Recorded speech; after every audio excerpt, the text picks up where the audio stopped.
I read the book The Giver for my book project. The Giver reminded me of many other movies, books, and even events in history. I just read the book The Giver. What is that about? Well, it's about a world. The main character is named Jonas. Everything in the world is perfect. All the elders decide the choices, and nothing is ever wrong. When he turns 12, Jonas is selected to be the new receiver of memory. He alone can contain memories from the real world. What else do the elders control?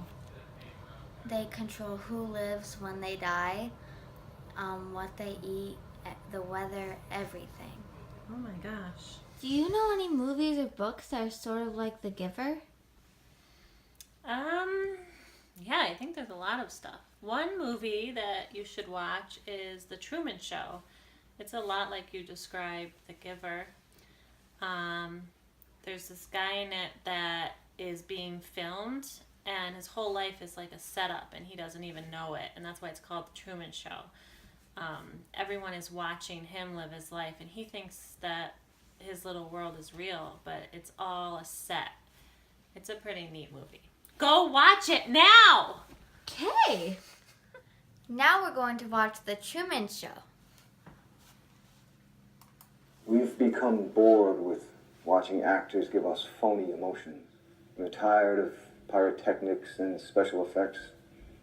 While the world he inhabits is, in some respects, counterfeit, there's nothing fake about Truman himself. No scripts, no cue cards. It isn't always Shakespeare, but it's genuine. It's a life. At this point in the movie, Truman finds a person that looks exactly like his old dad that died when he was drowned. The movie shows people that are in the same world watching Truman act without knowing it. Truman runs into the wall of the set and begins pounding away.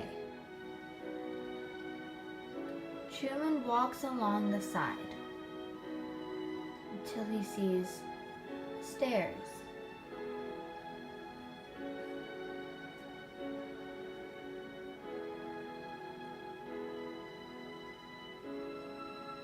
When Truman climbs up the stairs, it is like Jonas climbing up the mountain of snow, both realizing that there's more to their worlds than they could ever imagine.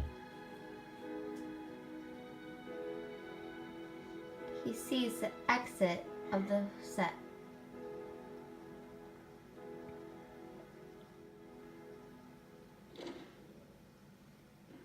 He pushes the door open. You can speak.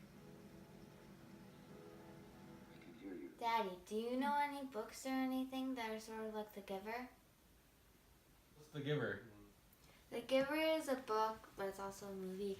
And it's about a boy named Jonas, and he lives in a perfect world where everything is controlled by the elders, which are the government. And the elders like hide everything bad that's going on.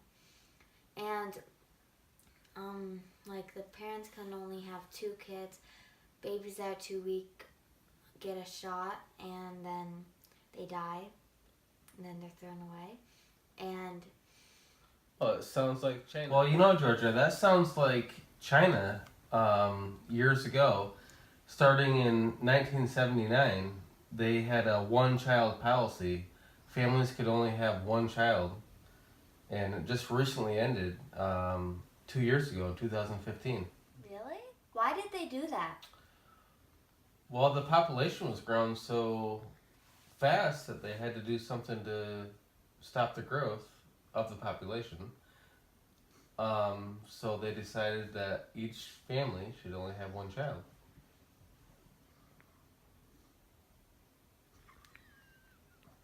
Guess it's off to China next. The one-child policy was a population planning policy of China. It began in 1979 and ended a couple years ago in 2015. I keep wondering, what did they do if parents had more than one baby? In The Giver, The parents are only allowed to have 2 children, which aren't their own. It turns out they did exactly what the people in The Giver did. They would kill them. I read that The Giver was a dystopian novel. What does the word dystopian mean? Well, I think it means, in my own words, where we recognize a lot of things. It looks like a very familiar world to us, but then things also are very unfamiliar and kind of crazy and chaotic and unexpected. So it looks like something we know, but yet it's really changed and different too. Do you think our world could just be like imaginary or a dream or something? It's so funny you asked me that question because my son, who is 11, just said to me the other day, "Dad, what if this is all just a dream and we wake up tomorrow? Wouldn't that be weird?" And I said to Hayden, that's his name, I said, "Hayden, I think a lot of people wonder that." But I'm going to say no. And the reason why I'm going to say no, and this is what I said to my son, Hayden, I'm going to say no because if I wake up tomorrow, what if you're not here? So this is real.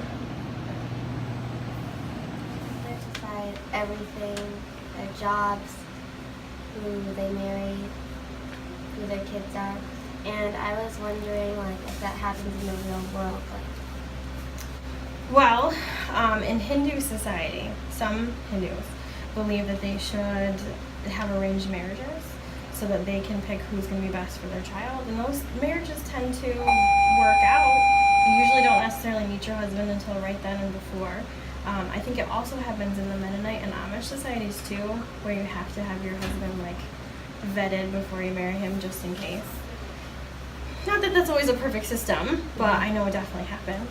I think it happens in some Muslim societies too, especially if they're traditional. How do governments or unfair leaders get overthrown?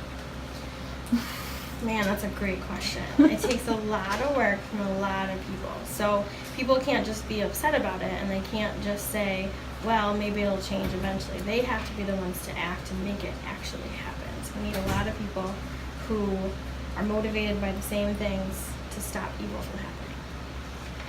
Last question. Why do some people choose to side with the government they know is bad?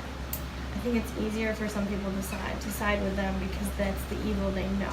Because sometimes it's really scary to kind of go forward and you don't necessarily know what's going to happen. So I think some people feel like if I know this, I'm not afraid of it. And then I think other people are just too afraid.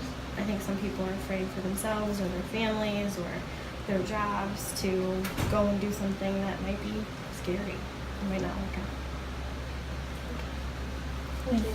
Good. You're welcome. Those are great. Miss Miller said that most of the time arranged marriages actually work. I thought they would just like never work and the couple would never be happy. Now it's off to India. Why are so many Indian arranged marriages successful?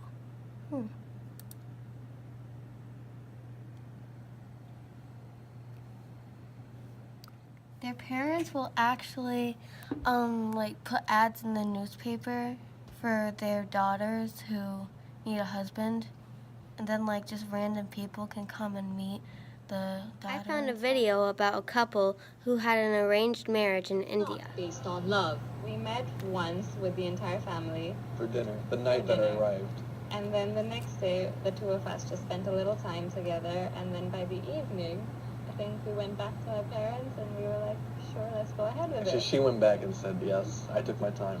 But how can you marry someone you've just met once? You grow up knowing that you need to be open to the idea that it happens in our culture, that it works out as well. Aditya is a trader. The government says 95% of marriages in India are arranged. Supporters of the tradition say there are many advantages. The families are supportive, religious, social, and financial backgrounds are similar. India's 1.1% divorce rate suggests they have a point. But there's also a deep cultural hostility to divorce, which is seen as shameful in India. That option of a divorce, while it's there, really isn't there. In an evolved version of arranged marriage, like this one, there is a chance to say no. Today, parents do give you an option. The family does give you an option to meet the person, to see if you do get along with them. It's not forced anymore. But But in another household, a very different story. Mina was just 14 when she says her parents forced her to marry someone she'd never met. When do you think that what the government controls is good and they should control it? And when do you think they go too far and they shouldn't control something? Well, I'm not sure at what point that happens, but as far as good things, I think we need government because we need to be protected in certain ways, like protecting our environment, rules against polluting, laws that protect us, like laws against lead in things or asbestos in products. That type of law can protect people and help us. But then I guess it can always go too far and you can try to control people too much. And that's kind of a constant conflict between the parties in politics too. I read the book The Giver and I decided to make a movie. I love thinking about how the book related to the world, to history, to different books and movies. I got to have interesting conversations with Mr. Fleet and Mrs. Miller. This book took me to many different places, and I hope you enjoyed going there with me. I don't know what to do. This book needed... I'm gonna look that up. You No, it you isn't. say something. No, it isn't. So that sounds like something, I forgot what we were doing. No, thank you. It don't exist anymore.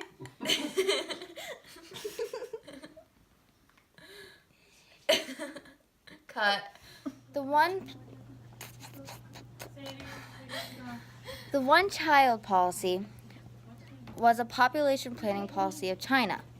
It started in 1979 and began and it ended. Okay. No. What did they do to the children? What do I say?